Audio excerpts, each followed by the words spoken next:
You made your point. You made your point. Now, Asauddin Owaisi, please. शुक्रिया chairman साहब, आपने मुझे बोलने का मौका दिया।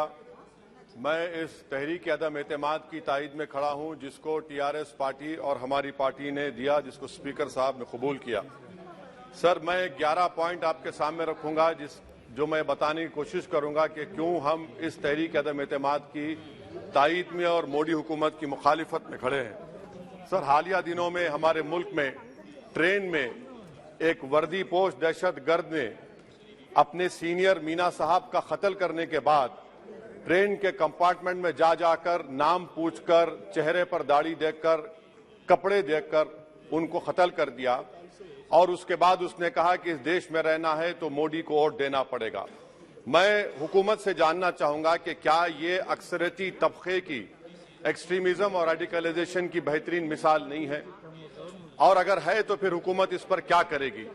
सर, हमारे आइन में, संविधान में लिबर्टी ऑफ कॉन्शियस को लिखा गया तमहीद में, यानी जमीर की आजादी का जिक्र किया गया है। मैं हुकूमत से और खास तौर से वजीर आजम से जानना चाहता हूं कि कहां गया इस हुकूमत का जमीर, कॉन्शियस जिसको अंग्रेजी में कहते हैं, जब नू में 750 इमारतों को बगैर ड्यू प्रोसेस फॉलो किए उनके इमारतों को मुनज़्ज़म कर दिया गया, और इसलिए कि वो मुसलमान थे, पूरे के पूरे इलीगल थे। इसीलिए पंजाब की हाईकोर्ट और हरियाणा की हाईकोर्ट ने कहा कि ये एथनिक क्लेंसिंग है। इसकी एक बेहतरीन मिसाल है उस हुकूमत की। तीसरी है कि इस मुल्क में एक नफरत का माहौल, बल्कि आतिश को पैदा कर दिया गया, मुसलमानों के खिलाफ नफरत का माहौल। ये 9 साल का इनका ये कारनामा है। तीसरा सर, मणिपुर के ताल्लुक से कल बड़ा लंबा जवाब वजीर दाखिला ने दिया। सर, आसाम राइफल के ऊपर केस बुक हो जाता है, एफआईआर हो जाता है। क्या हो रहा है वहां पर? कहां गया आपका कॉन्शियस, कहां गया आपका जमीर जब वहां की महिलाओं की अस्मत रेजी की जा रही है? और आप मुख्यमंत्री को नहीं हटाना चाहते इसलिए क्योंकि वो कोऑपरेट कर रहा है। सर, मैं हरियाणा और मणिपुर के वजीर आला के लिए किसी शायर ने अच्छा कहा था कि कुर्सी है तुम्हारा ये जनाजा तो नहीं, कुछ कर नहीं सकते तो उतर क्यों नहीं जाते। आखिर कहां गया? उन ताबूतों में खो गया कि आपका कॉन्शियस, आपका जमीर, जहां पर 50,000 लोग बेघर हो गए, यानी 6 लाख हथियारों को लूटा जा रहा है। आखिर कौन सा आप इंचार्ज वहां पर हैं?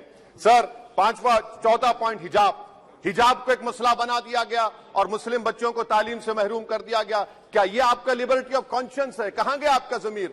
सर, अभी आपने फाइनेंस मिनिस्टर साहबा ने कहा, यहां पर डीएमके के मोहतरमा कनीमोजी ने महाभारत के द्रौपदी का जिक्र किया। मैं ये पूछना चाहता हूं, बिल्किस बानो इस देश की बेटी है या नहीं? जिस बिल्किस बानो को 11 लोगों ने रेप किया, प्रेग्नेंट थी, उसकी मां का रेप किया, उसकी बेटी को कत्ल कर दिया, उसकी मां का कत्ल कर दिया, आपने कातिलों को रिहा कर दिया। ये आपका कॉन्शियंस है? ये आपका कॉन्शियंस है? आप तो मेजोरिटेरियन पॉलिटिक्स को फरोग दे रहे हैं। सर, आज चाइना के ऊपर कोई नहीं बोलते हैं। प्रधानमंत्री मोदी ने उस वक्त 2013 में जब प्रधानमंत्री नहीं थे कहा था कि समस्या बॉर्डर पर नहीं, दिल्ली में है। अगर हम अपनी जमीन पर हैं तो डिसएंगेजमेंट क्यों कर रहे हैं? क्या आज चीन हमारी जमीन पर नहीं बैठा है? क्या आज चीन से आप बातचीत कर रहे हैं? आप डिसएंगेजमेंट कर दिए। बताइए डी एस्केलेशन, डी इंडक्शन कब होगा? मैं आपके जरिए से हुकूमत को बता रहा हूं कि अगर प्रधानमंत्री ने अहमदाबाद में शी जिनपिंग को बुलाकर झूला झुलाया था, क्या हुआ? क्या नतीजा निकला उसका? चेन्नई दिखाया, क्या नतीजा निकला?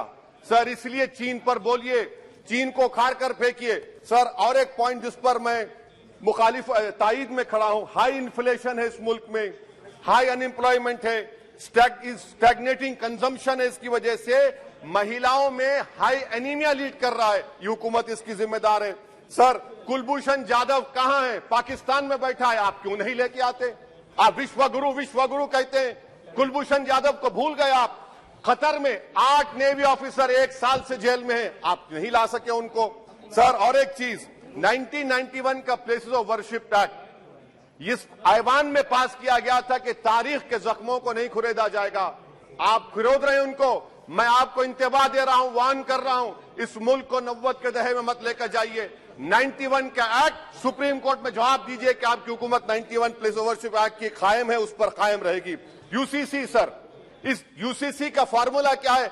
एक मुल्क में एक मजहब, एक कल्चर, एक जबान, ये तो डिक्टेटरों का फॉर्मूला है। भारत एक गुलदस्ता है, भारत एक मोजाइक है। यहाँ पर बेशुमार जबानें, बेशुमार मज़ाहिब बोले जाते हैं और हिंदू अनडिवाइडेड फैमिली में Now, OIC ji, please try to conclude. Sir I am concluding. 8 crore 75 Hindu खानदानों को 3,800 करोड़ डिडक्शन मिला। इसके बारे में आप क्या कहेंगे सर? और मैं कंक्लूड करने से पहले आपको बताना चाह रहा हूं कि माइनॉरिटी वेलफेयर का बजट 40% कम कर दिया गया। पढ़ो प्रदेश, प्री मैट्रिक स्कॉलरशिप कम कर दी गई। मौलाना आजाद फाउंडेशन खत्म कर दिया गया फेलोशिप, और इसकी वजह से 1,80,000 मुसलमान हायर एजुकेशन में गायब हो चुके हैं। सर, मैं इख्तिताम में कह रहा हूं कि पसमानदा मुसलमान से प्रधानमंत्री को बड़ी मोहब्बत है। ये कौन सी आपकी मोहब्बत है पसमानदा, जो आपका एक मुसलमान मिनिस्टर नहीं है वहां पर? इखलाक से लेकर, पीलू खान से लेकर, अफान अंसारी से लेकर लुकमान अंसारी, मॉब लिंचिंग पूरे पसमानदा मुसलमान की होती है। पावरलूम बंद है अंसारियों के, कुरैश बरादरी का कारोबार बंद किया जाता है। स्पीकर सर, मैं कंक्लूजन में अभी कल हमारे होम मिनिस्टर ने कहा था क्विट इंडिया। अगर इनको मालूम हो जाए कि क्विट इंडिया का नारा एक मुसलमान ने दिया था तो वो भी नहीं बोलेंगे। वो नहीं मालूम था उनको। उसका मैं कंक्लूड कर रहा हूं, उसका नाम यूसुफ मेहर अली था सर। यूसुफ मेहर अली ने क्विट इंडिया का नारा बनाया, जिसको महात्मा गांधी ने सारे देश में एक पैगाम किया। मैं कंक्लूड कर रहा हूं सर, इस देश में अगर आज क्विट इंडिया करना है तो कहना पड़ेगा चाइना क्विट इंडिया। जो गौ रक्षक है, जिसका नाम मोनू है, वो आपके लिए मोनू डार्लिंग बन गया है, उसको कहिए क्विट इंडिया। सर, जो लोग तुष्टीकरण की राजनीति आप कर रहे हैं, आप हिंदू अक्सरियती लोगों में हथियार बांट रहे हैं, ये आप देश के लिए खतरा पैदा कर रहे हैं। Now, तो please, sir, I am concluding. इसीलिए हम आपसे अपील कर रहे हैं कि हुकूमत से कह रहे हैं कि आप जो सियासत कर रहे हैं, इससे नुकसान देश को होगा। प्रधानमंत्री जब खड़े होकर जवाब देंगे, हम उनसे पूछना चाह रहे हैं, पॉइंटेड क्वेश्चन है, क्या देश बड़ा है या हिंदुत्व गोलवालकर की आइडियोलॉजी बड़ी है? मैं इस तहरीक अदम एतमाद की तायद में खड़ा हूं और हुकूमत की मुखालिफत में। सर, एक आधा मिनट सर। सर, दो लोग, दो महाजे इस मुल्क में, एक चौकीदार है, एक दुकानदार है। एक चौकीदार, एक दुकानदार है। जब जुल्म हम पे होता कोई मुंह नहीं खोलते। यूएपीए का कानून अमित शाह ने लाया, इन दुकानदारों ने तायद की। आज उस यूएपीए का कानून में 83 साल का बुढ़ा सिपर, खत्म करो, सिपर नहीं होने से मर गया। आखिर कब तक दुकानदार और चौकीदार हमारी लाशों पर सियासत? सर, हम कंक्लूडिंग, कब तक सियासत करेंगे? अगर आप जुल्म के खिलाफ आवाज नहीं उठाएंगे तो आपकी दुकानदारी नहीं चलेगी, चौकीदार को धन्यवाद श्री तीसरा प्रिंस महाज राज करेगा। शुक्रिया सर।